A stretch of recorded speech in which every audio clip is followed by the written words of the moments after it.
শুভ সকাল। সবাইকে আমন্ত্রণ জানাচ্ছি মেরিল মিল্ক সোপার রাঙা সকাল অনুষ্ঠানে। বরাবরের মতন আমরা সুন্দর দিনের প্রত্যাশা নিয়ে শুরু করতে চাই আয়োজন, এবং আজকের আয়োজনে আপনাদের সাথে থাকছি আমি সুস্মিতা, এবং সেই সাথে রয়েছে আমি রুম্মান। দর্শক শুভ সকাল। সুস্মিতা, তোমাকেও শুভ সকাল। কেমন আছো? আমি তো খুবই ভালো আছি। উৎসবের রঙে তোমার রঙিন দিন যাচ্ছে, তাই না? একদম তাই। আচ্ছা সুস্মিতা, তুমি তো যে উপস্থাপনা করছো, পাশাপাশি আরো অনেক কাজের সাথে যুক্ত আছো। তোমার এইম ইন লাইফ কি ছিল ছোটবেলায়?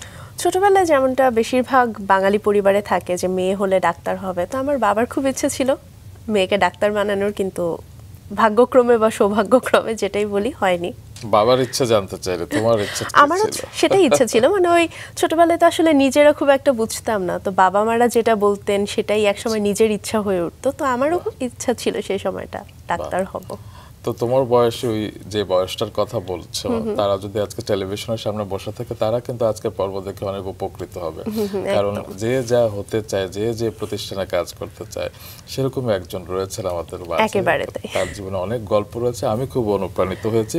চলো সেটি ছড়িয়ে দিই আমাদের দর্শকদের মাঝে। দর্শক, আজ আমাদের মাঝে প্রথম ঘন্টায় এসেছেন একজন কর্পোরেট ব্যক্তিত্ব। তিনি একই সাথে একজন আলোকচিত্রী, চিত্রশিল্পী, তালুকদার নোমান আনোয়ার। চলুন শুরুতে থেকে স্বাগত জানাই। শুভ সকাল। শুভ সকাল। শুভ সকাল। কেমন আছেন? অনেক ভালো আছি। আপনারা কেমন আছেন? আমরা তো খুবই ভালো আছি। বললাম না যে আপনার গল্প শুনে অনেক অনুপ্রেরণা পেয়েছি। একদম তাই। তো সেটি আজকে ছড়িয়ে দিতে চাই। অনেকগুলো বই রয়েছে আমাদের সামনে, সেগুলো নিয়ে তো অবশ্যই শুনবো। তবে একটু ব্যক্তি মানুষটাকে আমরা শুরুতে আবিষ্কার করতে চাই। সুস্মিতা, কি বলো? একেবারেই তাই।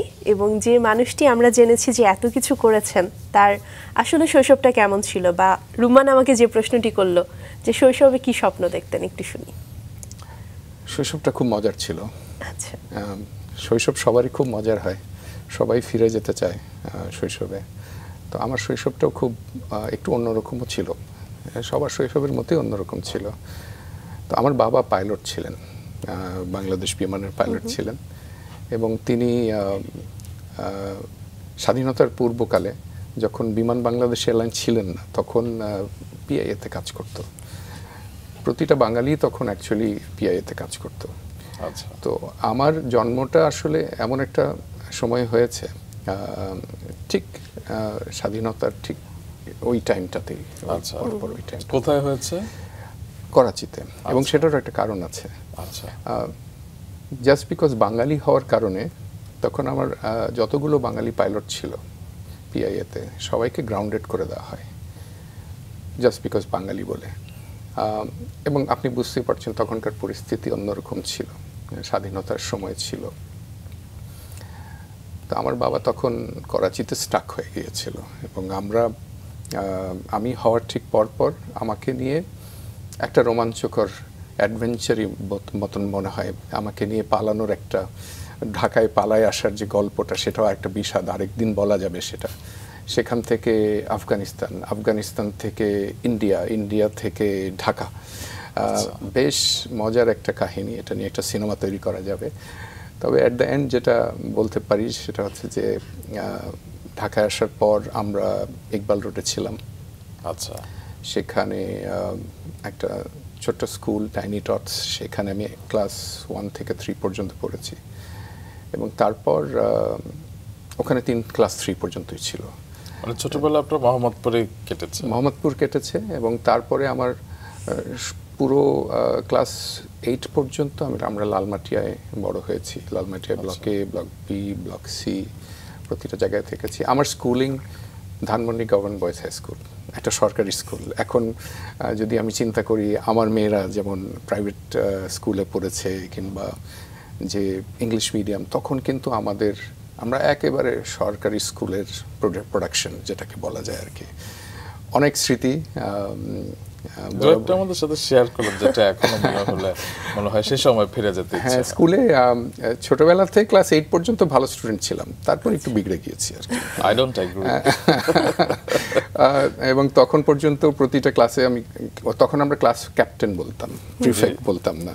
তো আমাদের একটা মজার সিস্টেম ছিল, আমাদের 4টা পিরিয়ডের পরে দের ওয়াজ এ টিফিন, এবং টিফিন ব্রেকে আমাদেরকে কিন্তু সরকার থেকে কিন্তু টিফিন দেওয়া হতো। তো অনেক স্মৃতির মধ্যে একটা স্মৃতি হচ্ছে আমরা টিফিনের জন্য ওয়েট করতাম, এবং সে সময় খুব মজার কাহিনী ছিল আমরা ছেলেবেলায় তো অনেক দুষ্টুমি করেছি, সো আমাদের ক্লাসে আমরা সবসময় যেটা করেছি, এবং আজকে এটা বলতে খুব লজ্জা লাগছে, কিন্তু এটা ছোটবেলার কাহিনী। আমরা যেটা করতাম প্রতিদিনই, আমাদের সাঙ্গপাঙ্গ বন্ধুরা তো সব, আমরা সবাই যেটাকে একটু দুষ্টুমি করতাম, একটা দুটা করে টিফিন কিন্তু বেশি আমরা নিয়ে নিতাম, এবং তারপর আমরা সেটাকে এনে আবার বলতাম স্যার শর্ট পড়েছে, তারপর আবার গিয়ে নিয়ে আসতাম, এবং এটা খুব মজার ছিল, এবং এক এক দিন এক এক আইটেম ছিল আইটেমগুলো। এটা হচ্ছে একটা মজার কাহিনী। আরেকটা মজার কাহিনী হচ্ছে আমাদের ওখানে স্কুল ফুটবল খেলা হতো, কিন্তু টেনিস বল দিয়ে। আচ্ছা, এখন এগুলো দেখা যায় না। আমরা আমাদের স্কুলের যে বারান্দাটা ছিল সেখানে কিন্তু টেনিস বল দিয়ে এমনভাবে খেলা হতো যে সবার একটা সাপোর্ট থাকতো, অনেক সাপোর্টার থাকতো। যেটি আপনি বললেন যে এখন দেখা যায় না, আসলে তখন ছোট ছোট বল দিয়ে হয়তো বড় বড় আনন্দ পাওয়া যেত, এখন হয়তো বড় কিছুতে আমরা অনেক কিছুই খুঁজে পাই না। আপনার জীবনের গল্পগুলো শুনবো, তবে আপনার সম্পর্কে আমরা কিছু তথ্য জানি, সেগুলো একটু জানিয়ে আসি। জি সুস্মিতা, জানিয়ে ফেলি।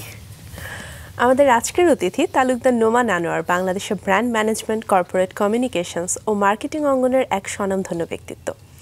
বিজ্ঞাপন সংস্থা অ্যাডকমে তার কর্মজীবন শুরু হলেও পরবর্তীতে বহু দেশীয় ও আন্তর্জাতিক প্রতিষ্ঠানে কাজ করে সাফল্যের স্বাক্ষর রেখেছেন তিনি। বর্তমানে তিনি একটি আন্তর্জাতিক ব্যাংকের বাংলাদেশের কান্ট্রি হেড অফ কমিউনিকেশনস হিসেবে দায়িত্ব পালন করছেন। তার নেতৃত্বে কর্পোরেট কমিউনিকেশন শুধু ভাবমূর্তি উন্নয়নে নয়, বরং কর্মী সম্পৃক্ততা ও সংকটকালীন যোগাযোগ কৌশলেও নতুন মাত্রা পেয়েছে। পাশাপাশি শিল্প, ফটোগ্রাফি ও সাহিত্য চর্চায়ও তিনি সমানভাবে সক্রিয়। আলোকচিত্র হিসেবে 1995 সালে বাংলাদেশ ফটোগ্রাফিক সোসাইটির প্রতিযোগিতায় সিলভার অ্যাওয়ার্ড অর্জন করেন। 2012 সালে সনি ওয়ার্ল্ড ফটোগ্রাফি অ্যাওয়ার্ডসে তার ছবি বিশ্বের সেরা 10-এর মধ্যে স্থান পায়। 2024 সালে ভারতের মুম্বাইয়ে নেহেরু আর্ট সেন্টারে তার প্রথম চিত্রকর্ম প্রদর্শনী অনুষ্ঠিত হয়। একইভাবে ফিলিপিন ও বাংলাদেশ ফ্লাইং ক্লাব থেকে প্রশিক্ষণপ্রাপ্ত একজন প্রশিক্ষিত কমার্শিয়াল পাইলটও তিনি। দর্শক, আবারও ফিরছি তার কাছে। এত কিছু করেছেন, এবং মানে মানুষ সাধারণত আমরা বলি যে কোনো একটা ক্ষেত্রে হয়তো সফল হয়, কিন্তু আপনি আসলে একাধারে এতগুলো কাজ করেছেন। তো ধীরে ধীরে সেই গল্পগুলো একটু শুনতে চাই। এই যে ফটোগ্রাফি বা ছবি আঁকা, এই ব্যাপারগুলো কি ছোটবেলা থেকে ছিল? ছোটবেলায় ছবি আঁকতে পছন্দ করতাম, তবে পেইন্টিং না, স্কেচ করতে পছন্দ করতাম, আঁকতে পছন্দ করতাম। আমার চাচা খুব ভালো আঁকতে পারতেন, খুব সুন্দর স্কেচ করতে পারতেন। তো ওনাকে দেখে আমি সবসময় খুবই মেসমারাইজড হতাম যে এত সুন্দর আঁকা যায় ছবি। তো বরাবরই যেটা হতো, আসলে যেটা আপনি আমাকে যেভাবে আমাকে যতগুলো বিশেষণ দিয়েছেন, সেটার মধ্যে আমার কাছে মনে হয় যে এটা একটা কনফিউজড ব্যক্তির বিশেষণ। তার কারণ আমি অনেক কিছু করেছি এবং একটা থেকে একটা চেঞ্জ করেছি, কিন্তু মূলে যে ব্যাপারটা ছিল সেটা হচ্ছে ক্রিয়েটিভিটি, কিংবা যে একটা নিজেকে তৈরি করার যে একটা আনন্দ, সেই তৈরি করার আনন্দটা সবসময় ছিল। মানে আপনি সৃজনশীল কাজে সবসময় নিয়োজিত ছিলেন? সৃজনশীল কাজ যেগুলো আছে, যেমন ধরেন ছবি আঁকা, একসময় কবিতাও লিখেছি, আবার কোন এক সময় বই লিখে ফেলেছি, আবার ফটোগ্রাফি করেছি, এখন পেইন্টিং করছি। সবকিছুর ভিতরে একটা শিল্পী সত্তা আমরা যেটাকে বলি, পুরোপুরিভাবে সেই শিল্পী সত্তাটা আপনার মধ্যে ছিল। এবং এটার জন্য আমি প্রথম যে আমার কর্মজীবনের প্রথম যেটা হয়তো বা সেটা পরে নিয়ে কথা বলবো, সেখানেও কিন্তু এই সৃজনশীলতার একটা ফলাফল হিসেবে আমাকে সেখানে একটা চাকরি পেয়েছিলাম, সেই কারণে আমি সেখানে ঢুকেছিলাম। সো সেই গল্পটা হয়তো বা আমি কিছুটা শেয়ার করব পরে। একটু জানতে চাই যে আপনি তো যতদূর শুনেছি যে ছোটবেলা অনেক ইন্ট্রোভার্ট ছিলেন, অনেক অন্তর্মুখী ছিলেন, সেখান থেকে আপনাকে কাজের ক্ষেত্রে অনেক বহির্মুখী এক্সট্রোভার্ট হতে হয়েছে। কিভাবে দ্বৈত চরিত্রটি সামলাচ্ছেন আপনি? আমি দ্বৈত চরিত্র এখনো পালন করে যাচ্ছি।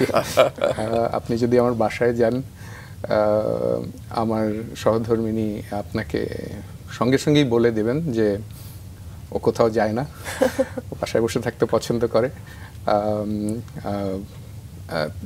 লাজুক প্রকৃতির বলতে পারেন আপনি, মুখচোরা যেটাকে বলে বাংলা ভাষায়। কর্মক্ষেত্রে আমি ঠিক তার বিপরীত। তার কারণ হচ্ছে যে আমি যে কাজগুলো করি, সেই কাজগুলোকে আমাকে বিপরীত থাকতে হয়। আমার কাজ হলো মানুষের সাথে মানুষের যোগাযোগ স্থাপন করা, এবং এই যোগাযোগটা মানুষের সাথে মানুষকে যদি না জানা যায়, চেনা যায়, সেক্ষেত্রে সম্ভব না। আমার প্রথম যে যেখানে আমি কাজ করেছি, আমি সেখানেও মানুষকে চেনার জন্য যে জিনিসপত্রগুলো সেগুলো জানার জন্য আমি অনেকগুলো মজার মজার জিনিস করেছি। আমি তখন উত্তরাতে থাকতাম। আমি প্রায় 4 দশকের উপরে আমরা উত্তরায় আমাদের বাসা। আমার বাবা ওখানেই আমাদের একটা বাড়ি তৈরি করেছেন, সেখানেই আমরা আছি। এখন অল্প সময়ের জন্য যেহেতু ওখানে কাজ হচ্ছে আমি গুলশানে থাকছি। কিন্তু সে সময় আমি স্কুলটাও করেছি ধানমন্ডি স্কুল থেকে যাওয়া উত্তরা থেকে, এবং সে সময় কিন্তু বাস কিংবা মেট্রো রেল কিংবা এগুলো কিন্তু কিছুই ছিল না। তখন বাসগুলোও কিন্তু আমাদের বাস স্ট্যান্ডে থামতো এয়ারপোর্টে। মুড়ির টিন বলে একটা বাসের একটা কনসেপ্ট ছিল, একটু গোল গোল টাইপের। সেই মুড়ির টিনে করে যেতাম। 3টা বাস লাগতো মহাখালী থেকে, এয়ারপোর্ট থেকে মহাখালী থেকে ফার্মগেট থেকে আসাদ গেট। কোনো সময় ফার্মগেট থেকে আসাদ গেটের যে 1 টাকা ভাড়া সেটা বাঁচানোর জন্য হেঁটে যেতাম স্কুল পর্যন্ত। তো কি করতেন টাকা বাঁচিয়ে? স্কুল থেকে বের হওয়ার সময় আমরা কি করি, আমরা সাধারণত হজমি খেতাম, একটু আচার খেতাম, বিভিন্ন রকম ঝালমুড়ি খেতাম। এটা সবারই স্মৃতি কিন্তু একই রকমই। আমাদের সময় ওদের নেই, এখনকার নাই। আমার মেয়েরা কিন্তু এগুলো পায়নি। আমার মেয়েদের যে স্কুলিং এখন, এগুলো তো ওদের স্কুলের বাইরে এগুলো দাঁড়াতেই দেয় না। তো আমরা কিন্তু যেটাকে বলে একদম ইংরেজি ভাষায় বলে সেই থেকেই কিন্তু এসেছি। এবং আমার মনে হয় এটা আমাদের জীবনের সবচেয়ে বড় শিক্ষণীয় একটা ইয়ে ছিল, যে আমরা মোটামুটি মানুষকে চেনার জন্য যে জিনিসপত্রগুলো। আমি একবার বাসে উঠতাম মুড়ির টিনে, উঠে এক এক সময় উত্তরায় থামতাম না, আমি চলে যেতাম টঙ্গী কিংবা আরেকটু দূরে। মজার মজার জিনিস, এক একদিন এক একজন আসতো। ধরেন মুরগিওয়ালা উঠেছে অনেকগুলো মুরগি নিয়ে এবং বসতো, এবং সে যে কথা বলছে, ওনার কথার লাইফটা জানাটা কি যে ফ্যাসিনেটিং, যে এক একজনের লাইফ এক এক রকম। কেউ হয়তো দিনমজুর, তার কথাবার্তা একরকম, আবার কেউ হয়তো কৃষক, তার কথাবার্তা একরকম, আবার কেউ হয়তো স্টুডেন্ট কথা বলে যাচ্ছে। তো এগুলো শুনতে খুব ভালো লাগতো। এবং বাসে উঠলে কিন্তু একজনকে গল্প করছে যে আপনি পেছনে বসে কিন্তু খুব সুন্দর শুনতে পারবেন, এবং এখান থেকে একটা শিক্ষার ব্যাপার আছে যে তার কোন জিনিসটা ভালো লাগে, তাকে কোন জিনিসটা নাড়া দেয়, তার জীবনের উদ্দেশ্যটা কি, তার কাছে 50 পয়সা কি ডিসকাউন্ট দিলে কি আসলে লাইফ বয় সাবানটা কিনবে কিনা, এটা কিন্তু অনেক ইম্পর্টেন্ট। তো শৈশব অনেক দুরন্ত ছিল, মজার ছিল। এবারে একটু যদি আরেকটু বড় সময়ের কথা শুনতে চাই, বিশ্ববিদ্যালয় জীবন। ঢাকা বিশ্ববিদ্যালয়ে আপনি পড়েছেন, সেই সময়কার জীবন কেমন ছিল? ঢাকা বিশ্ববিদ্যালয়ের আগে কিছুটা কাহিনী বলতে হবে। অবশ্যই। আমি যখন আমি পেশাগতভাবে বলবো না, আমার বাবা যেহেতু পাইলট ছিলেন, বাবা মার স্বাভাবিকভাবেই একটা ইচ্ছা ছিল ছেলেও পাইলট হবে। আপনি যেমন ডাক্তারের একটা প্রসঙ্গ টানলেন, ছোটবেলায় কিন্তু আমাদের সবসময় 3টা প্রফেশন সম্পর্কে সবাই বেড়ে ওঠার সময় শুনেছি, ডাক্তার, ইঞ্জিনিয়ার, পাইলট। তো পাইলট হওয়ার যে আমার ইচ্ছে ছিল না তা নয়, ছিল। তো আমি প্রথমে এইচএসসির পরে স্বাভাবিকভাবেই বাবা পাইলটের জন্য শিক্ষার জন্য যা যা করা দরকার করলাম বাংলাদেশ ফ্লাইং ক্লাব এবং ফিলিপিন্স থেকে। কিন্তু আমি যখন চাকরির জন্য যখন যাব, তখন আমার দুর্ভাগ্য কিংবা সৌভাগ্য যাই বলেন না কেন, আমার সেই সময়ে আমাদের যে বর্তমান ফ্ল্যাগ ক্যারিয়ার বিমান, ঠিক তার আগের বছর অনেকগুলো পাইলট নিয়েছে। তখন একটা গ্যাপ, একটা ভ্যাকিউম তৈরি হয়েছে তখন। তা আমি বুঝতে পারছিলাম যে আগামী 2-3 বছর কোনো পাইলট নেবে না। এখন এই সময়টা কি করা যায়, আমি কি বসে থাকবো? তো তখন আমি চিন্তা করলাম যে না, আমি এখন ঢাকা ইউনিভার্সিটিতে লেখাপড়ার একটা চিন্তা হলো হঠাৎ করে। তো আমি ম্যানেজমেন্ট এবং মার্কেটিং দুটো জায়গায় আমি লেখাপড়া করার জন্য ইয়ে করলাম, এবং 2 জায়গাতেই টিকলাম। প্রথমে আমি আমার বিকমটা করলাম আরেক জায়গা থেকে, তারপরে আমরা ঢাকা ইউনিভার্সিটিতে ভর্তি হলাম। তো এই সময়ে ঢাকা ইউনিভার্সিটিতে যখন আমি পড়ছি প্রথম ইয়ার, ঠিক সেই সময় আমার এই ফটোগ্রাফির ব্যাপারটা আসে, এবং সেটা খুব বাই চান্স একটা দুর্ঘটনা, অ্যাক্সিডেন্টের মতোই। আমার 2জন আমার ক্লাসমেট ঢাকা ইউনিভার্সিটিতে এখন যারা খুবই স্বনামধন্য প্রতিষ্ঠিত, তাদের নাম না হয় নাই নিলাম। একজন ফটোগ্রাফির খুবই বড় একজন বাংলাদেশের পথিকৃৎ বলতে পারেন, আরেকজন যে কোনো একটা টেলিভিশন চ্যানেলে চিফ ফটোগ্রাফার হিসেবে আছে, ক্যামেরা পার্সন আর কি। তো দুজনই বাংলাদেশ ফটোগ্রাফিক সোসাইটিতে সঙ্গে সম্পৃক্ত ছিল। আমার ছবিটা ছিল এরকম, আমি যেহেতু শখে করতাম, কাউকে জানাতাম না। ওই যে বললেন ইন্ট্রোভার্ট, আমিও ইন্ট্রোভার্ট ছিলাম। তো আমার বাথরুমটা ছিল আমার ডার্ক রুম, এবং ওখানে আমার ইকুইপমেন্ট ছিল, এনলার্জার ছিল, কেমিক্যাল ছিল, আমি নিজেই আমার ছবিগুলো প্রিন্ট করতাম। তো সেখান থেকে যেটা করতাম, অনেক এক্সপেরিমেন্ট করতাম, এবং ওই এক্সপেরিমেন্টের ক্ষেত্রে যেমন আমার বাড়ি হলো শরীয়তপুর, দেশের বাড়ি। তো আমি যখন শীতের সময় ছবি তুলতে চলে যেতাম, ছবি তুললাম, একটা বৃদ্ধ লোক আইলের মাঝখান থেকে হেঁটে চলে যাচ্ছে, তো সেই ছবিটাকে নিয়ে আবার এসে ওটার উপর পেইন্ট করে আবার নতুন করে ছবি তুললাম, আবার ছবি তুলে আবার ওটাকে প্রিন্ট করলাম। এই ছবিটা আমার এই দুই বন্ধু, নাম বলেই দিই, আবির এবং পল্লব, এরা দুজন সামহাও আমাকে জোর করেই ফটোগ্রাফিক সোসাইটির এই প্রতিযোগিতাতে এন্ট্রি করালো। এবং একদিন সকালবেলা আমাকে পল্লব ফোন করলো, তুই তো সেকেন্ড হয়েছিস, সিলভার মেডেল। তো এটা আমার জন্য খুব টার্নিং পয়েন্ট ছিল। তো ঢাকা ইউনিভার্সিটি, আমার যে তখনকার যে স্মৃতিগুলো, সেগুলো খুবই মজার। এবং যে ঢাকা ইউনিভার্সিটিতে পড়েনি, আমার কাছে মনে হয় সে বাংলাদেশের ইউনিভার্সিটিতে পড়েনি। আমি অফেন্ড করতে চাই না কাউকে, বাট ওখানকার যে এক্সপিরিয়েন্স, ওখানকার যে বিশালতা এবং পারিপার্শ্বিক যে ওখানকার অভিজ্ঞতা, সেই অভিজ্ঞতাটা আসলে অন্য কোনো ইউনিভার্সিটিতে, অবশ্যই অন্য ইউনিভার্সিটিতে অভিজ্ঞতাগুলো অন্যরকম, আর এখন তো অনেক মডার্ন হয়ে গেছে এবং সেই জিনিসপত্রগুলো। তো সে যাই হোক, আমার ওখান থেকেই শুরু। এবং আমার কাছে যেটা মনে হয় যে এই যে ভিত্তিগুলো, এই ভিত্তিগুলো আমাকে পরবর্তী সময়ে আমার কর্মজীবনে অনেক হেল্প করেছে। জি। তারপর ঢাকা বিশ্ববিদ্যালয় থেকে আপনি ম্যানেজমেন্টে পড়াশোনা করলেন। মার্কেটিংয়ে পড়াশোনা, ম্যানেজমেন্টে পড়াশোনা করেছে আমার ভাবি। আচ্ছা। তো সেখানেই পরিচয়? না, আমার পরিচয় আরো আগে থেকে ওর সাথে। আমি ওকে অনেক আগে থেকে চিনি, 1986 সাল থেকে চিনি, 88 সালে ঠিক মতন পরিচয়। তার আগে আমার ইচ্ছা ছিল, তার ইচ্ছা ছিল না, এরকম অনেক কিছু আর কি, অনেক কাহিনী। তো মার্কেটিং এবং ম্যানেজমেন্ট একসাথে মিলে ম্যানেজ করে ফেললো। হ্যাঁ, তাই বলে আমার মেয়েরা যে মার্কেটিং ম্যানেজার তা না, তারা একেবারেই অন্যরকম হয়েছে।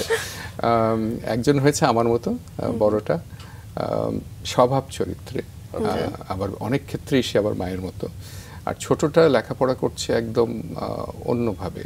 বড়টা যেমন, আমি যেমন একটু আঁকাআঁকি পছন্দ করি, ও ইলাস্ট্রেশনে আমেরিকার একটা বড় university, SCAD, Savannah school of art and design, ওখান থেকে গ্র্যাজুয়েট করেছে। আর ছোটটা বার্ড, নিউ ইয়র্কে পড়ছে, 3rd ইয়ার। সে পড়ছে পলিটিক্স অ্যান্ড হিউম্যান রাইটস। সে খুব সোচ্চার, হিউম্যান রাইটস নিয়ে তার অনেক চিন্তা, এবং সে এটা নিয়ে ফাইট করে যাবে। চমৎকার। আপনার কর্মজীবন শুরু হয়েছিল কোথায় এবং কবে? 1995। ফটোগ্রাফিক যে গল্পটা বলছিলাম, এটা করার পরে আমার প্রথম বস গীতিয়ারা সাফিয়া চৌধুরী, যার কাছে আমি আমার অত্যন্ত ঋণী। প্রথম 5 বছর আমার অভিজ্ঞতাটা ছিল বাংলাদেশের বিভিন্ন বড় বড় brand, Unilever, Reckitt and Colman, তখন বিএটি, বাংলাদেশে অনেক বড় বড় প্রতিষ্ঠান, এসএমসি, অনেকের কাজ, স্ট্র্যাটেজি, তাদের বিজ্ঞাপন তৈরি করা, স্ক্রিপ্ট লেখা, আর্ট ডিরেকশন করা, একটা ব্র্যান্ড তৈরি করতে। হ্যাঁ, একটা ব্র্যান্ড তৈরি করার জন্য অ্যাডকম আমাকে। কিন্তু আমি তখন যখন চাকরিতে ঢুকলাম, তখন কিন্তু আমার বয়স খুব কম, বিয়ে হয়নি তখনও।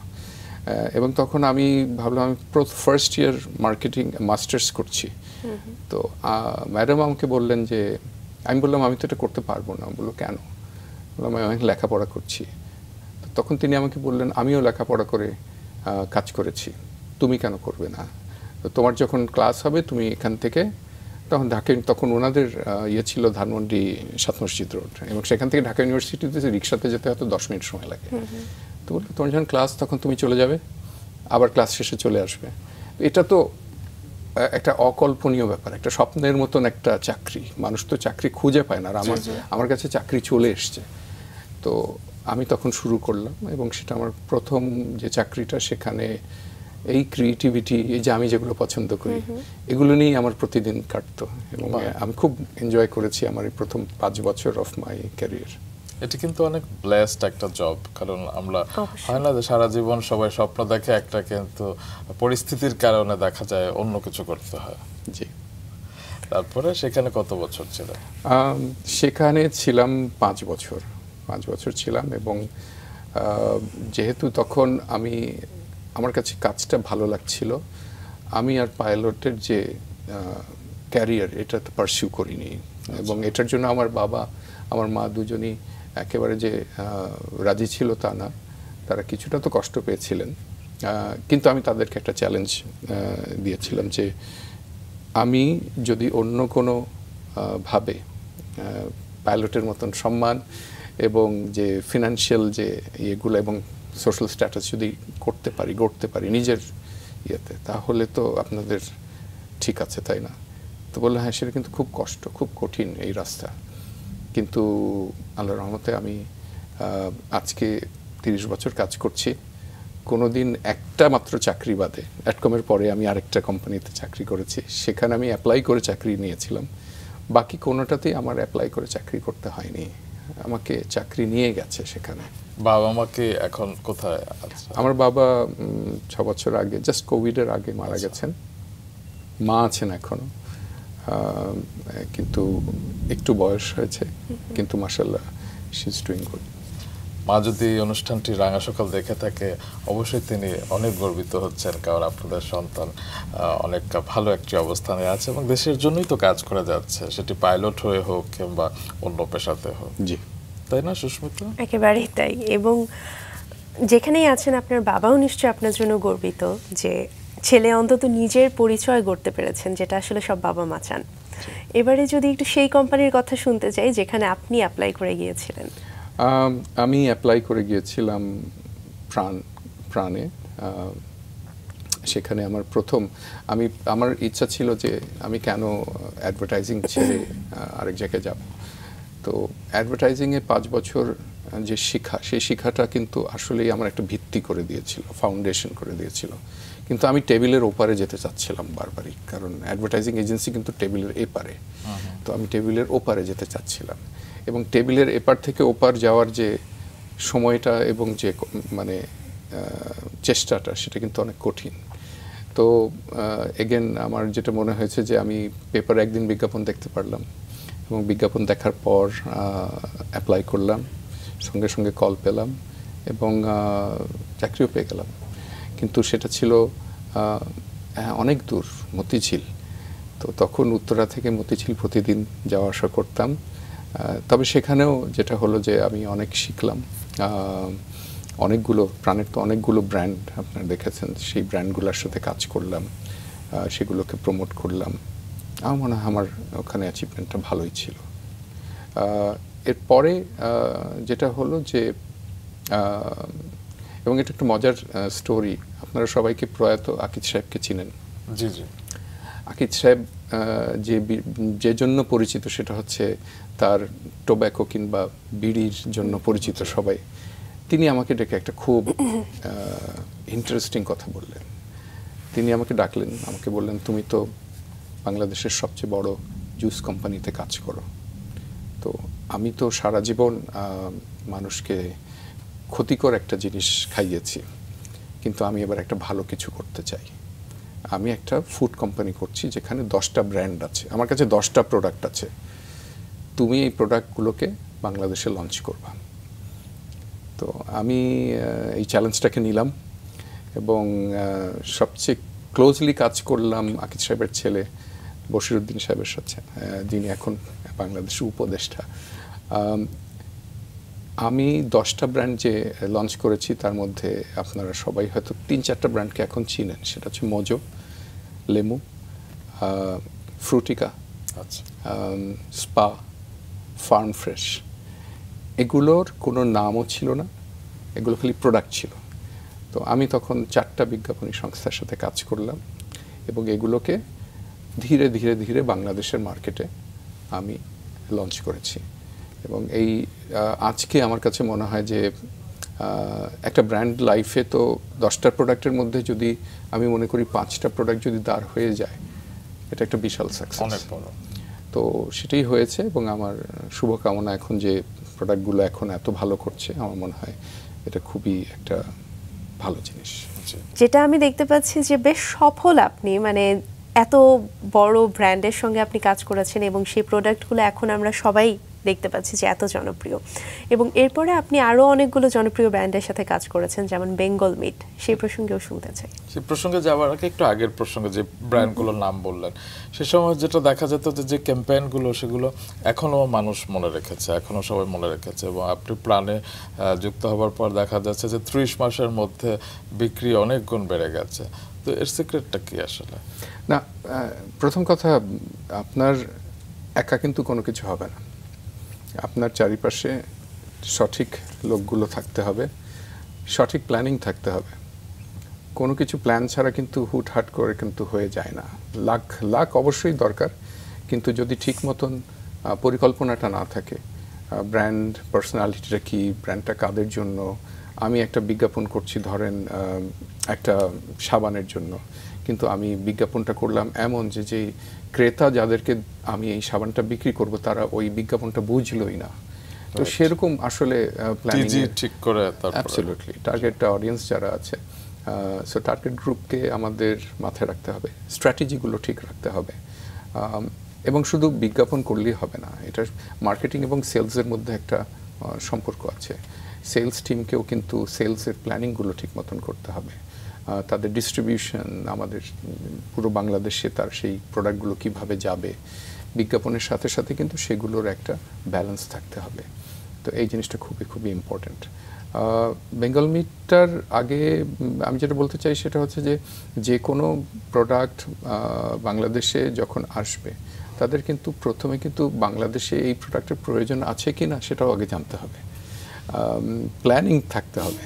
এই প্ল্যানিং ছাড়া কিন্তু কোনো একটা প্রোডাক্ট এনে ছেড়ে দিলাম কিন্তু সেটা কিন্তু হবে না। আর&ডিটা স্ট্রং থাকতে হবে। অ্যাবসলিউটলি এটার প্রয়োজনীয়তাটা জানতে হবে, এবং এটার মার্কেটটা কত বড়, ফিজিবল কিনা, এটা কি ব্যবসার যোগ্য কোনো পণ্য কিনা সেটাও জানতে হবে। তো এগেন, এবং আমাকে যখন অ্যাপ্রোচ করা হলো তখন আমার ধারণা ছিল এই প্রতিষ্ঠানে আসার পেছনে যে আমি প্রতিদিন তখন দিলকুশা যেতাম আকিজি গ্রুপে কাজ করার জন্য উত্তরা থেকে, এবং এদের অফিসটা ছিল বনানীতে। তো আমার কমিউট টাইম কিংবা ট্রান্সপোর্টের যে ট্রাভেলিং টাইম সেটা কমে যাবে অর্ধেক। তো আপনাদের ঠিক পাশেই স্টুডিও, যেখানে কবরস্থানের পাশে, বনানী কবরস্থানের পাশে এদের অফিস ছিল বেঙ্গল মিটের। তো আমি এখানে জয়েন করলাম, এবং আমার টার্গেট ছিল 1 বছরের মধ্যে বেঙ্গল মিটকে প্রতিষ্ঠা করার জন্য। আমার মনে হয় আমি 8 মাসের মধ্যে এটা সাকসেসফুলি করতে পেরেছি, এবং আজকে আপনি দেখেন বেঙ্গল মিট খুবই ভালো করছে। আমার কাছে মনে হয় বাংলাদেশে তখন এটা চ্যালেঞ্জ ছিল, কারণ তখন কিন্তু মানুষের স্বভাব ছিল কাঁচা বাজারে যেই কিন্তু কাঁচা বাজার করা, সুপার স্টোরে যে কিন্তু মানুষ কাঁচা বাজার কিংবা গরুর গোশ এগুলো কিন্তু কেউ কিনতো না। গরু মাংস কেনার জন্য কিংবা কাটস জিনিসটা কি, স্টেক জিনিসটা কি, এগুলো কিন্তু চেনানোর জন্য বহু বড় বড় জায়গায় গিয়ে আমাদের মানে ডেমনস্ট্রেশন করতে হয়েছে। তো এই জিনিসপত্রগুলো তো আছে। এবং তারপরে আমি বেঙ্গল মিটের পরে রহিম আফরোজে জয়েন করলাম, এবং রহিম আফরোজ জয়েন করার পর যেটা হলো যে আমি মনে করছি এটাই আমার শেষ, এখান থেকে আমি আর নড়বো না, কারণ ওনারা খুবই ভালো মানুষ, এবং যারা নেতৃস্থানীয় জায়গায় ছিলেন তারা খুবই কোয়ালিফাইড পিপল।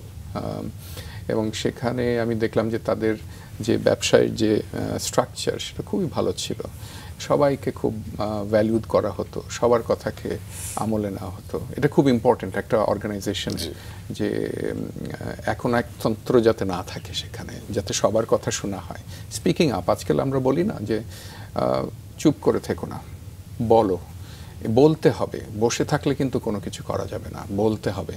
সো আপনি যদি নিজের ভাবটা, নিজের মতামত এটা যদি প্রকাশ না করেন তাহলে কিন্তু মানুষ আপনার সঙ্গে জানবে না। ওই যে আপনি বললেন ইন্ট্রোভার্ট, এই ইন্ট্রোভার্ট থাকলে হবে না, you have to extrovert, but then again খুব মানে যেটাকে বলে যে আপনার জানতে হবে, আপনার না জেনে কিন্তু কথা বললে হবে না, অনেকে কিন্তু না জেনেই কথা বলে। তো আপনি যখন কথা বলবেন, আমার এতটুকু যেটা আমি খুব রিসার্চ করতে পছন্দ করি এবং কোনো কিছু বলার আগে আমি 10 বার চিন্তা করি, একবার বলে ফেলে সেটার চেঞ্জ খুব একটা করি না। তো এটা আমার ব্যক্তিগত স্টাইল, বাট অনেকেই আছে আবার এটা থেকে একটু ভিন্ন। কিন্তু আমরা হয় না যে অনেকেই বলে যে কথা বেশি বলি কিন্তু কাজ করি কম। হ্যাঁ, যেটার পেছনে হচ্ছে রিসার্চটা হয়তো কম। বাঙালিরা তো কথা বলতে পছন্দ করে, এই খারাপ কিছু না, আমরা তো আড্ডাবাজি করতে পছন্দ করি। কিন্তু আপনি যে কথাটি বললেন যে চিন্তা করে বলা, সেই জায়গাটা বোধহয় অনেকেই মেনে চলেন না। মানে বলার জন্য আমরা অনেকেই অনেক কিছু বলে ফেলি অনেক সময়। শুধু তাই না, আজকাল সোশ্যাল মিডিয়ার যুগ, আমরা তো কোনোদিন দেখিওনি মোবাইল। এখন তো মোবাইল ছাড়া কেউ চলেই না, এবং আপনি একটা জায়গায় বসে থাকলে দেখা যাবে 3 জনই মোবাইল খুলে বসে আছে, কিছু না কিছু দেখছে, কিছু না কিছু করছে। আমাদের একটু দায়িত্বশীল হতে হবে। প্রথম কথা যে ইভেন সোশ্যাল মিডিয়ার ক্ষেত্রেও যে জিনিসটা আমি শুনছি দেখছি সেটা যে ঠিক সেটাও কিন্তু না, এটা কিন্তু ভেরিফাই করতে হবে। তো ফেক নিউজ যেটাকে বলে, কিংবা ফেক নিউজও বলবো না, আমার কাছে মনে হয় যে মানুষ আসলেই ফুট করে সবার সাথে শেয়ার করে দেয়, এটা করাটা ঠিক না। রিউমার স্ক্যান করে কিন্তু আজকাল অনেক কিছু বের করা যায়। অনেক সময় দেখা যায় যে একটা বন্যার সময় কোনো একটা ছবি আমি আপ দিলাম, পরে দেখা গেল ফেসবুক আমাকে ধরলো যে এটা এআই এর করা। এখন কোনটা? কিন্তু সবকিছুর না ভালো দিক যেমন আছে খারাপ দিক আছে, আবার খারাপ দিক যেমন আছে ভালো দিকও আছে। তো প্রতিটা যে জিনিসপত্রগুলো আসছে সেটাকে কিভাবে ভালোভাবে ব্যবহার করা যায়।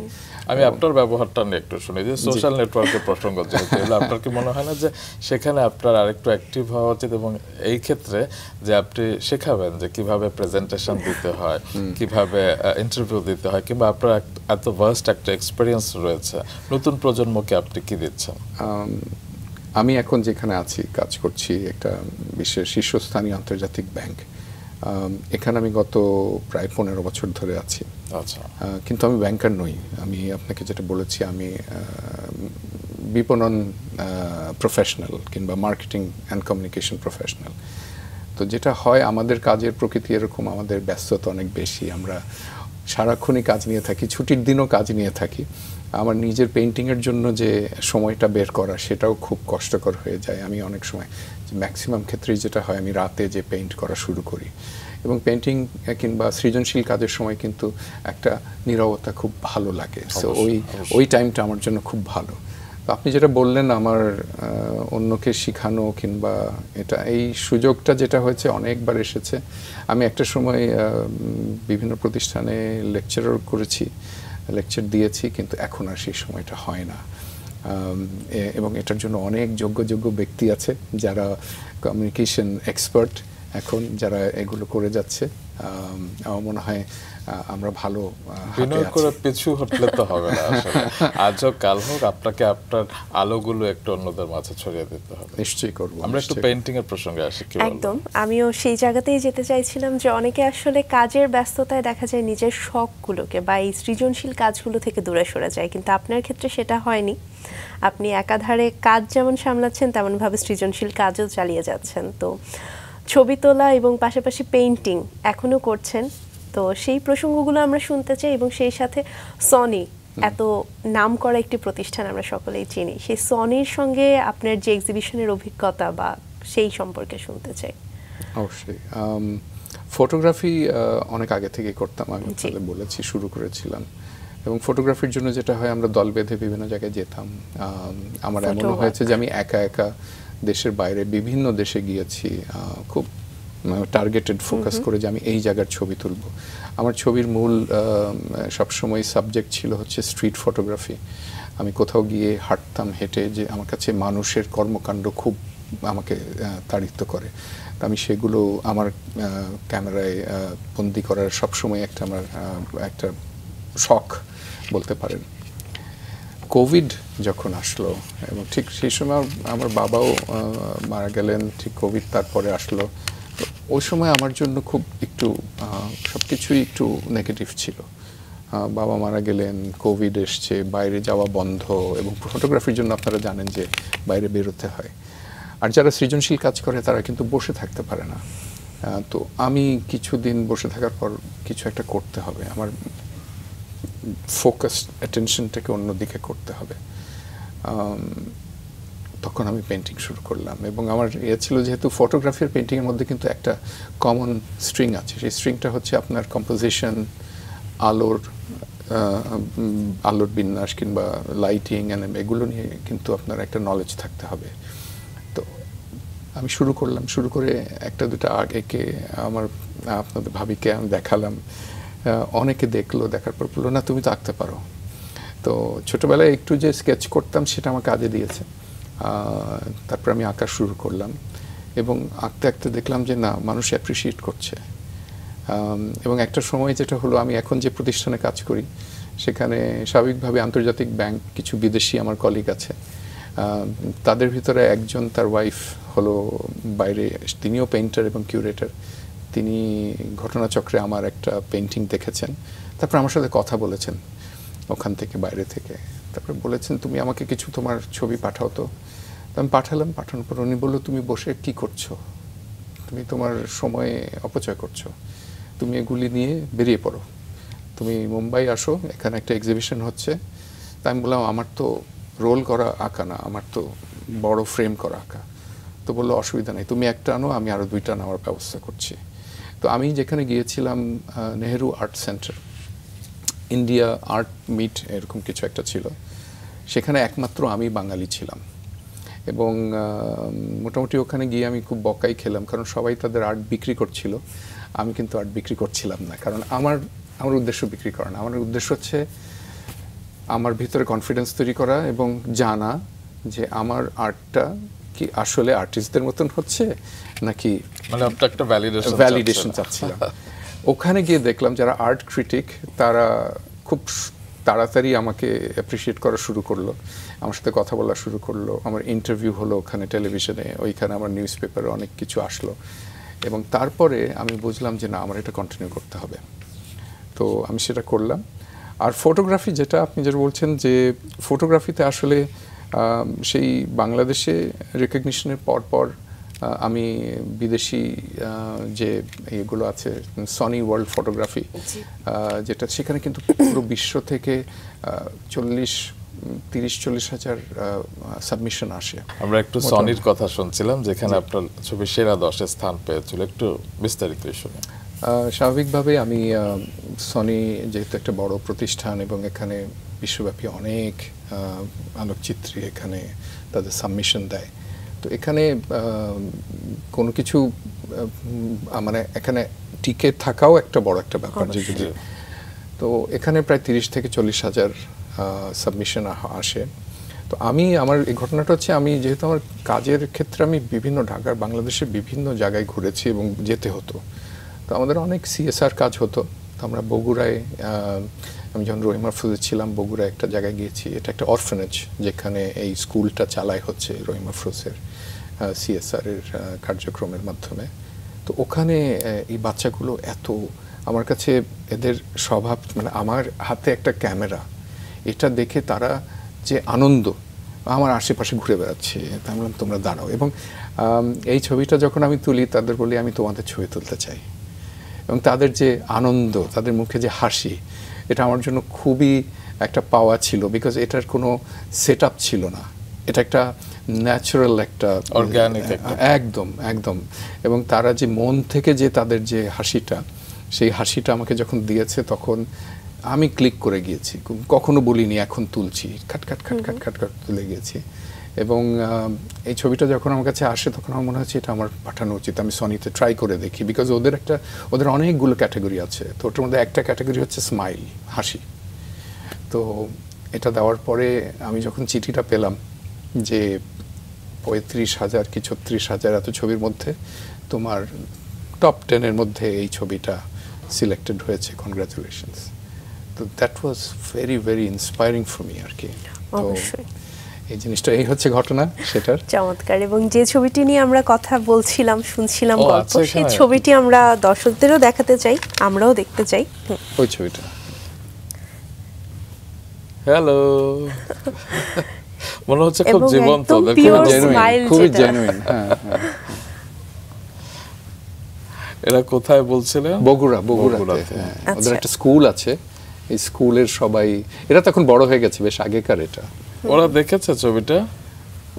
কিংবা আপনি পুরস্কার পাওয়ার পরে মনে হয় না মনে হয় না। আর ওই এবং ছবিটা এই ছবিটাও খুব ওই একই সুন্দর।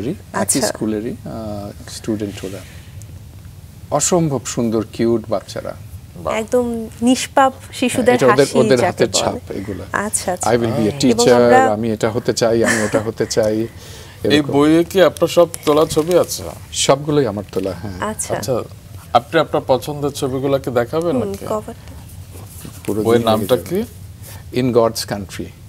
বাহ, এই নাম দেওয়ার পিছনে সৃষ্টিকর্তার কি কারণ? যে দেশ, সেই দেশটা ঘুরে ঘুরে দেখার আমার খুব ইচ্ছা। আচ্ছা কটি দেশ ঘোরা সৃষ্টিকর্তা হয়েছে? অনেক, এখন পর্যন্ত এবং- অনেক। এবং আমি যেটা করছি যে প্রতি বছরই কোথাও না কোথাও যে তুলছি ছবি, এখনো তুলছি। আমি কিছুদিন আগে পর্তুগাল ঘুরে আসলাম, আচ্ছা। ছবি তুলে আসলাম। এবং এখন আমাকে সৃষ্টিকর্তা তার দেশ ঘোরানোর জন্য সুযোগ করে দিচ্ছে। আমি মাঝে মধ্যে যে ছুটিগুলো অ্যাভেল করি তার মধ্যে এখনো আমি, এবং এখন যেটা হচ্ছে দ্বৈত কাজে ইউজ করি। এখন আমি ছবিগুলো তুলি, তারপরে সেটাকে আবার পেইন্ট করি। তো এখন তাই করছি। চমৎকার। এবং পৃথিবীর আমরা সর্বোচ্চ পর্বত শৃঙ্গ যেটিকে জানি, দেখাও, সেখানকার দেখাও, একটি এভারেস্ট ছবি আমরা হবে, দেখতে পাচ্ছি, সুস্মিতা। Mount Everest. এটা এই ছবিটি কত সালে এটা তোলা? সাল আমার মনে নেই, বেশ আগেকার। বাট এটা প্লেনের ভেতর থেকে আমরা একটা, আচ্ছা। ওখানে এভারেস্ট ট্যুরের জন্য বেশ কিছু প্লেন থাকে, সেই চমৎকার। এভারেস্ট সেটাকে নিয়ে একটা ইনভেস্টমেন্ট বলা যেতে পারে আর কি। অসাধারণ একটা ছবি। এই বইটি কি কোথাও পাওয়া যায়? না না, আমি একেবারেই এটি আপনারা আপনার যে নিজের তোলা collection ছবিগুলো এর কি আপনার idea না। ভেতরে রেখে দিয়েছেন? আমরা বিভিন্ন সময় যদি আমাদের দেখতে ইচ্ছা করে, হ্যাঁ, তাহলে আমার কিছু একটা করতে হবে, তাহলে একটা ওয়েবসাইট কিংবা একটা পেজ কিংবা কিছু একটা তো করাই উচিত। করবো যদি সময় হয় তাহলে এক্সিবিশন করবো। হয়েছিল, এখন পর্যন্ত কটি? না, আমি ফটোগ্রাফি আমার নিজের আনন্দের জন্য করি, কখনোই এটাকে রেকগনিশনের জন্য করি না। তবে আমি এখন পর্যন্ত অনেকগুলো বিদেশি, এখন আমি যে অর্গানাইজেশনে কাজ করি তাদেরও গ্লোবাল ফটোগ্রাফি কম্পিটিশন হতো এক সময়, সেখানেও আমি এটা কি অনেকবার খুলেন? রেকগনাইজড হয়েছি। এই বইটি নিয়ে একটু শুনবো, দেখি সুস্মিতা। এটার মজার কাহিনীটা হচ্ছে, আমি 2015 সালে আমার সহধর্মিণীকে নিয়ে আমরা হজ করতে যাই। 15 সালে? 15 সালে। এবং 2013 সালে এটার আমার একটা আইডিয়া হয় যে আমরা যাব। তো তখন স্বাভাবিকভাবেই এটা তো একটা বড় জিনিস, জানতে হবে কিভাবে করতে হয় এটা। তো তখন আমি একটা বই কিনলাম, দেখলাম একরকম, আরেকটা বই কিনলাম, দেখলাম আর এইভাবে আমি 6টা বই কিনলাম, 6টা বইয়ে 6 রকম নিয়ম দেওয়া ছিল।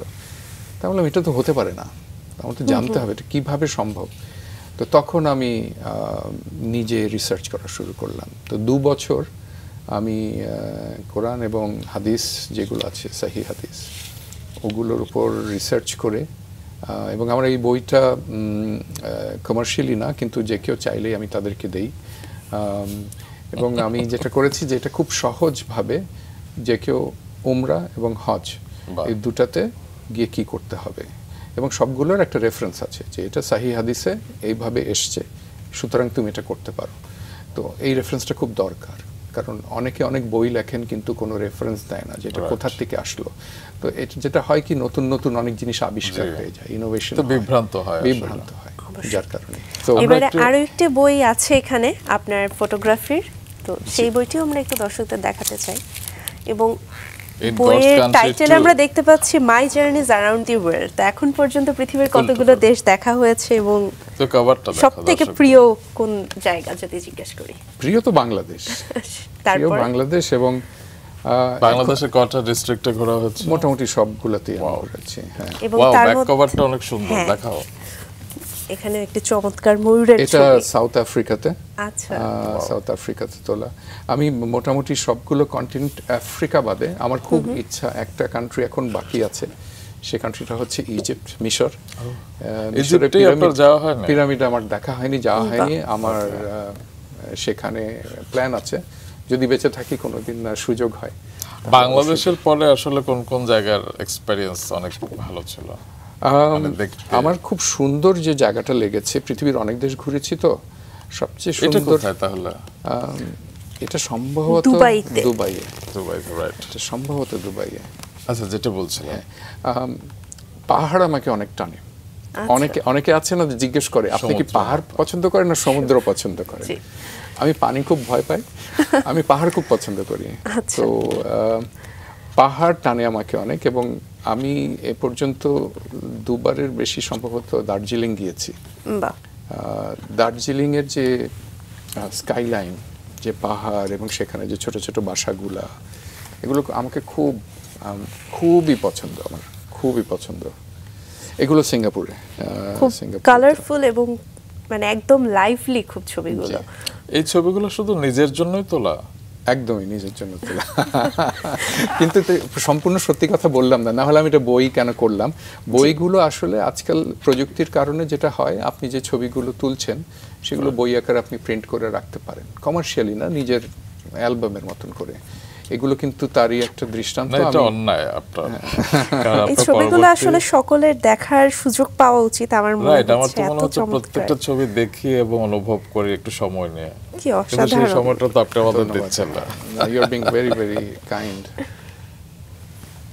কালারফুল জিনিস, এগুলো হচ্ছে সাউথ আফ্রিকার একটা কেপ টাউনের বিভিন্ন জায়গা, এবং আমার পেইন্টিং গুলো দেখলে আপনারা বুঝবেন যে আমি খুব কালারফুল বাসা বাড়ি হ্যাবিটাট আমাকে খুব আকর্ষণ, ভাইব্রেন্ট কালারস আপনার ভালো লাগে, বিষয় আপনাকে টানে।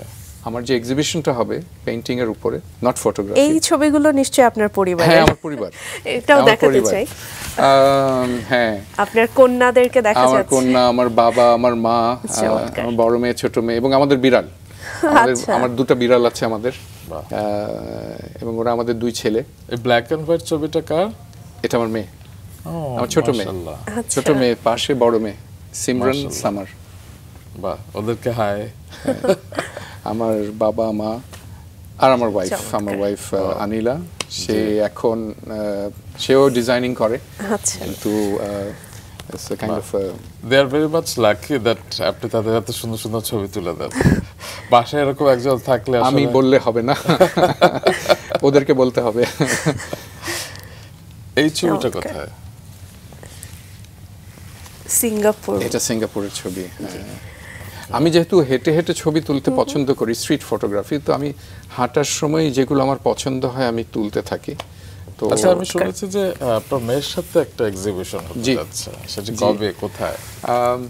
আমি যেহেতু একটু আঁকাআঁকি করি, আমি বলতে পারেন আমি একজন মূর্খ আর্টিস্ট, পেইন্টার। আর আমার মেয়ে, বড় মেয়ে ইসমা কিংবা সামার, ও লেখাপড়া করেছে Savannah school of art and design আমেরিকাতে, স্ক্যাড।